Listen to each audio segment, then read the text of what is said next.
Alors que la Chine continue de promouvoir une transition verte et à faible teneur en carbone, elle s'efforce d'atteindre le pic des émissions de carbone avant 2030, marquant ainsi un tournant important dans la lutte mondiale contre le changement climatique.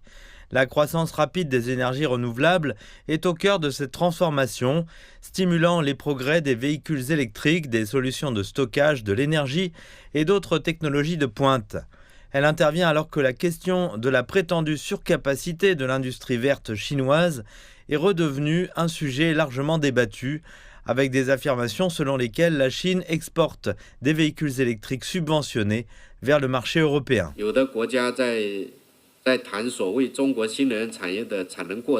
Les récits vont à l'encontre des règles du marché et du bon sens économique. Le protectionnisme ne fera que ralentir la réponse mondiale au changement climatique et le processus de transition verte et à faible émission de carbone. La Chine prendra toutes les mesures nécessaires pour préserver les droits et les intérêts légitimes des entreprises chinoises. Nous assistons à une tendance négative au protectionnisme qui s'est répandue dans le monde entier. Certaines restrictions qui limitent les productions vont nuire à l'économie mondiale. Une série de résultats ont été obtenus lors du dialogue de Beijing, tels que le lancement d'une coopération décentralisée en matière de transition écologique entre la Chine et l'Allemagne.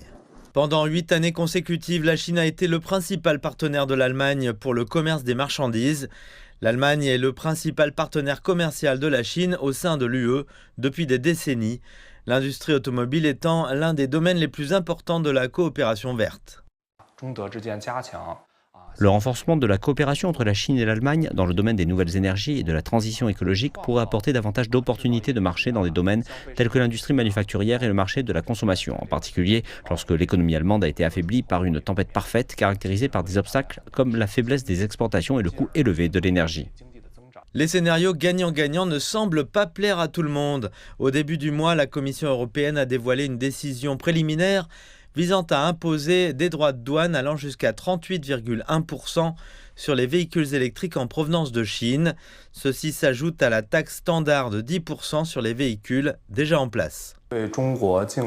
Le plan s'appellera la transformation verte et à faible teneur en carbone de l'UE et la réponse mondiale au changement climatique, mais il ne nuira pas au développement rapide des véhicules à énergie nouvelle de la Chine, car il s'agit essentiellement d'un protectionnisme commercial qui viole la politique de libre-échange de l'UE.